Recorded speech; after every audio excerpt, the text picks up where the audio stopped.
ಅಲ್ಲ, ನೀವು ಹೊಯ್ಸಳನೂ ಪರ್ಫಾರ್ಮ್ ಮಾಡಿದ್ರಿ, ಹೊಂದಿಸಿ ಬರೆಯರು ನೋಡಿದ್ರಿ.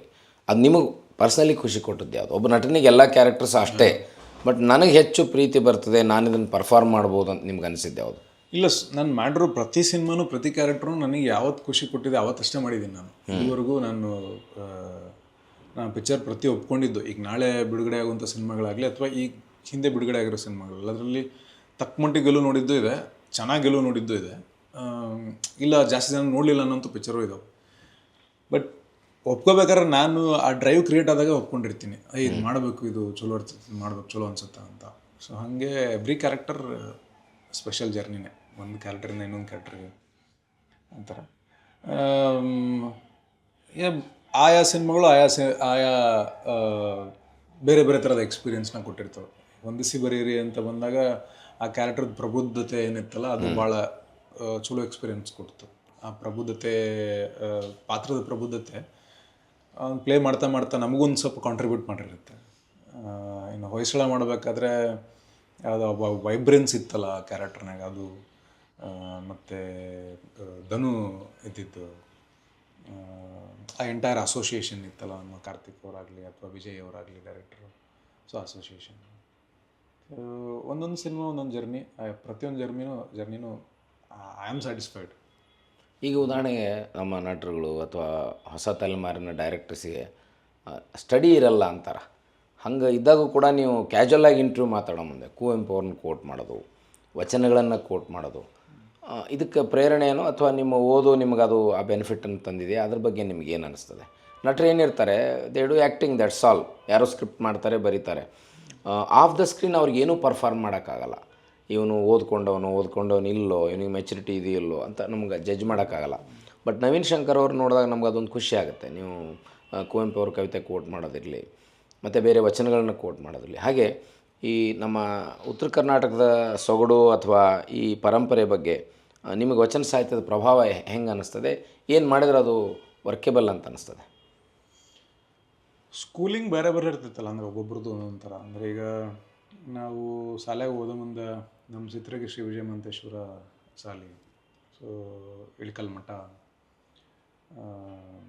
ಆಮೇಲೆ ನಮ್ಗೆ ಸಣ್ಣರಿದ್ದಾಗ ಪಿಕ್ನಿಕ್ ಕರ್ಕೊಂಡು ಹೋಗೋದು, ಕೂಡಲ ಸಂಗಮಕ್ಕೆ ಕರ್ಕೊಂಡು ಹೋಗೋರು. ಆಮೇಲೆ ವರ್ಷ ಇಳ್ಕಲ್ದು ಜಾತ್ರೆ ಆಗೋದಲ್ಲ, ವಿಜಯ ಮಂತೇಶ್ವರ ಜಾತ್ರೆ, ಅಲ್ಲಿ ನಾವು ಶಾಲೆ ಬಟ್ಟೆ ಹಾಕ್ಕೊಂಡೇ ಜಾತ್ರೆ ಟೈಮಿಗೆ ವಾಲಂಟಿಯರ್ ಆಗಿ ಹೋಗ್ತಿದ್ವಿ ನಾವು.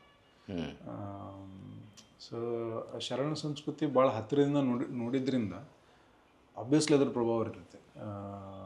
ಆಮೇಲೆ ಮನೆಗೆ ಅಪ್ಪರು ಅವ್ವರು, ಈಗ ನಾವು ಈಗ ಅಲ್ಲಿ ಇದಕ್ಕೆ ಹೋಗಿದ್ದೆ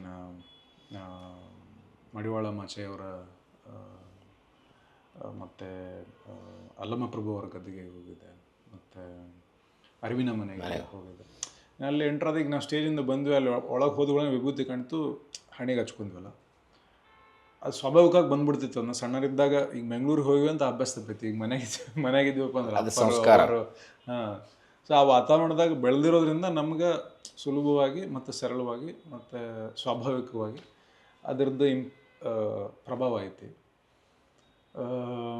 ಅದು ಬಿಟ್ಟರೆ ಹೆಂಗೆ ನಾವು ನಾಟಕ ಮಾಡೋದಕ್ಕೆ ಶುರು ಮಾಡಿದ್ವಿ, ಡ್ರಾಮಾಸ್ ಟಚ್ ಶುರು ಆಯ್ತು. ಮತ್ತು ನಮ್ಗೆ ಸಿಕ್ಕಂಥ ಮಲ್ಲೈ ಮಾಸ್ತರ್ ಅಂತ ಕನ್ನಡ ಮಾಸ್ತರು, ಮತ್ತು ಕಾಲೇಜ್ನಾಗ ಅದು ಕಟ್ಗೇಳಿ ಮಠ ಮಾಸ್ತರು.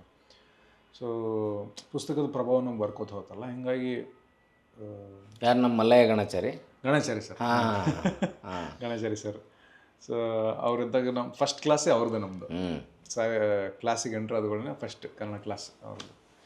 ಸೊ ಅವರೂ ಅಷ್ಟೇ, ನಮಗೆ ಬಸವಣ್ಣವರಾಗಲಿ, ವಿವೇಕಾನಂದ ಅವರಾಗಲಿ, ಎಲ್ಲ ಮಹಾಪುರುಷರು ಮತ್ತು ಸಮಾಜ ಸುಧಾರಕರು, ಮತ್ತು ನಮ್ಮ ಕಂದಗಲ್ ಮಾಸ್ತರ್ ಅಂತ ಸೋಷಿಯಲ್ ಸೈನ್ಸ್, ಸಮಾಜ ವಿಜ್ಞಾನ ಹೇಳೋರು, ಹಿಸ್ಟ್ರಿ ಬಗ್ಗೆ ಆಗಲಿ.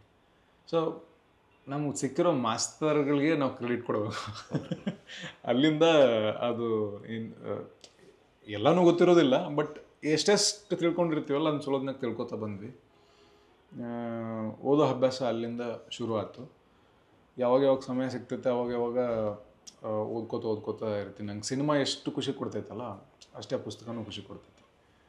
ಅದೊಂದು ಹಾಗೆ ಅಂದರೆ ನಮ್ಮ ಸ್ಕೂಲಿಂಗ್ ಹಿಂಗಾಗಿ ಓದಿನ ಪರಿಚಯ ಐತಿ. ಕೆಲವೊಬ್ರು ಸ್ಕೂಲಿಂಗು ಪುಸ್ತಕಗಳಿಂದ ಹೆಚ್ಚಾಗಿ ಬದುಕಿನ ಕಡೆ ಇರ್ತೈತಿ. ಅಂದರೆ ಕಷ್ಟಪಟ್ಟು ಈಗ ನಾವೇನು ಶ್ರಮ ಪಟ್ಟಿವಿ ಅದಕ್ಕಿಂತ 10ರಷ್ಟು 100ರಷ್ಟು ಹೋರಾಟ ಮಾಡಿಕೊಂಡು ಶ್ರಮ ಪಟ್ಕೊಂಬಂದಿರ್ತಾರೆ.